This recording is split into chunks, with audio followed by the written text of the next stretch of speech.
네, 여러분 안녕하세요. 오늘은 2월 6일 수요일입니다. 오늘도 좋아서 나누는 큐티 나눔 시간이고요. 오늘 말씀은 마태복음 10장 24절에서 33절까지의 말씀입니다. 오늘 매일 성경 제목으로는 두려워하지 말라라는 메시지가 담겨 있습니다. 왜냐하면 이 앞부분에 보면 10장 16절에서부터 23절까지 내용을 통해서 주님이 그 제자들을 파송하시는 데 있어서 너희를 내가 보내는 게 양인 너희를 이리떼로 보내는 것처럼 늑대들의 소굴로 너희를 보내는 것처럼 이게 위험하고 또 박해와 어려움들이 예비되어 있을 것이다. 제자인 너희들이 예수 그리스도의 이름을 전하고 하나님의 나라를 선포하는 너희들에게는 분명히 어려움과 또 위협들이 기다리고 있다라는 내용을 미리 경고해 주셨어요. 미리 경고해 주시고 오늘 이 말씀이 그 문맥에 같이 이어서 나오는데 미리 경고했기 때문에 두려워하지 말라고 말씀하시는 거예요. 왜 두려워하지 말라고 하셨냐면 제자가 스승보다 높지 않고 종이 주인보다 높지 않다. 제자가 제 스승만큼 되고 종이 제 주인만큼 되면 충분하다. 이렇게 말씀하시면서 예수님이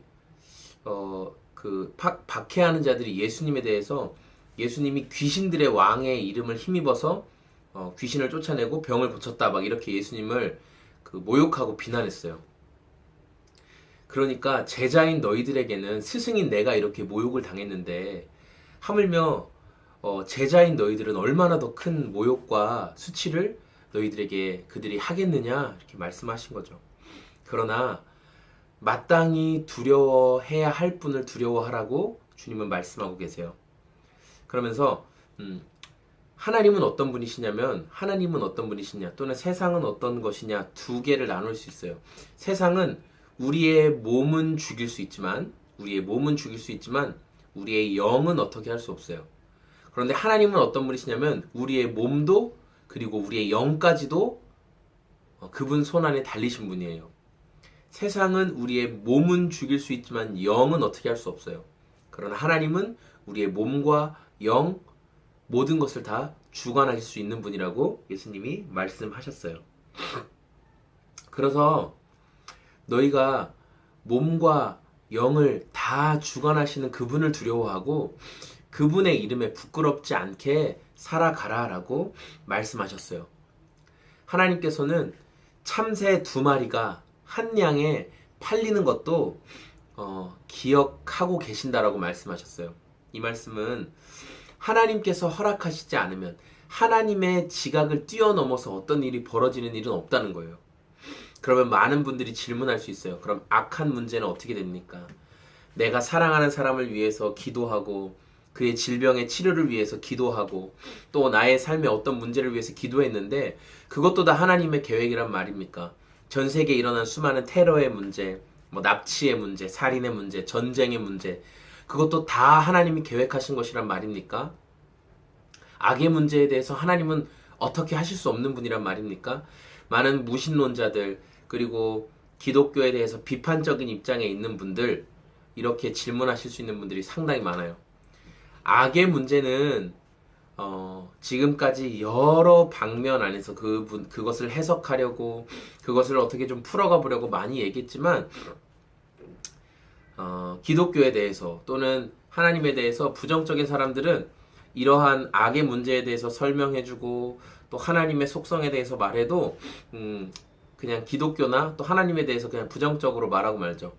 그래 너희 그리스도인들 편에서는 아무리 힘들고 어려운 악한 일이 벌어졌다고 해도 그건 하나님의 뜻이지 이 한마디면 다 끝나지 않느냐. 예, 그러면서 조롱하기도 하죠. 조롱하기도 해요.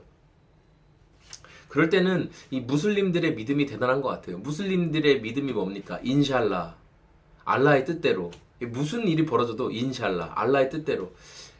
그럼 왜 기독교에서는 하나님의 뜻대로라고 하면 안 될까요?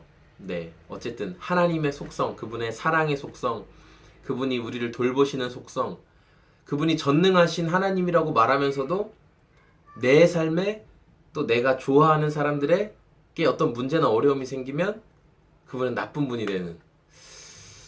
왜 우리는 그렇게밖에 하나님 앞에 믿음을 고백할 수밖에 못하나, 우리가 드릴 수 있는 믿음은 왜 그 정도밖에 안 되나 하는 안타까움도 있어요. 네, 어쨌든 오늘 저는 이 말씀을 묵상하면서 특별히 우리가 따라야 할 가치관에 대해서 반드시 기억하고 놓치지 않았으면 좋겠는데, 세상이 말하는 가치관과 하나님을 두려워하고 하나님을 붙드는 가치관은 다릅니다. 달라요. 그런데 내가 세상이 요구하는 가치관을 따를 수가 있죠. 어느 순간 어느 때. 그런데 세상이 요구하는 가치관을 따라서 어떤 행동을 했을 때 하나님이 그것을 막 심판하시고 완전히 내 인생을 끝내시고 그러진 않을 거예요. 그런데 세상이 말하는 가치관을 따르고 나서 내 삶에 두고두고 후회가 될 때가 있어요. 내가 왜 그런 선택을 했을까? 하나님은 다 용서하셨지만, 그리고 스스로도 하나님 앞에 회개했지만 순간순간 그것들이 발목을 잡는 거예요. 내가 왜 그때 그런 선택을 했을까? 내가 왜 그때 하나님께서 기뻐하시는 선택이 무엇인 줄 알면서도 그분을 두려워하지 못했을까? 이러면서 스스로 낮아지게 만들고 스스로 자괴감에 빠지게 만드는 것이죠. 그래서 주님이 말씀하시는 거예요. 누구든지 사람들 앞에서 나를 시인하면, 그러니까 누구든지 너희가 사람들이 요구하는 수많은 문제들 앞에서 예수 그리스도의 이름을 기준으로 해서 어떤 행동을 했다면 나도 하나님 앞에서 너를 기억하고 너를 변론하고 너를 지킬 것이다. 그러나 네가 사람들의 요구 앞에 무너지고 네가 순간순간 하나님의 이름 또 예수 그리스도의 이름에 합당하지 못한 선택을 계속했을 경우에 내가 네 이름을 계속 변호할 수 없다라고 말씀하시는 거죠. 꾸준히 우리가 예수님께서 기뻐하시는 또 예수님이 바라시는 그 가치관이 계속 변화되지 않고 여전히 세상이 원하는 선택을 계속하고 있으면서 우리가 예수님께 속해 있다고 여러분 말할 수 없는 거죠. 그럴 수 없는 거예요. 그래서 주님은 네가 주님 편에 속했다는 증거를 보이라고 말씀하시는 거예요. 너의 삶의 가치, 생각, 행동, 선택, 그것이 주님께 속해 있는지를 스스로 보이라고 말씀하고 계세요. 여러분, 하나님을 시인하고 하나님을 두려워하는 인생을 우리가 살았으면 좋겠습니다.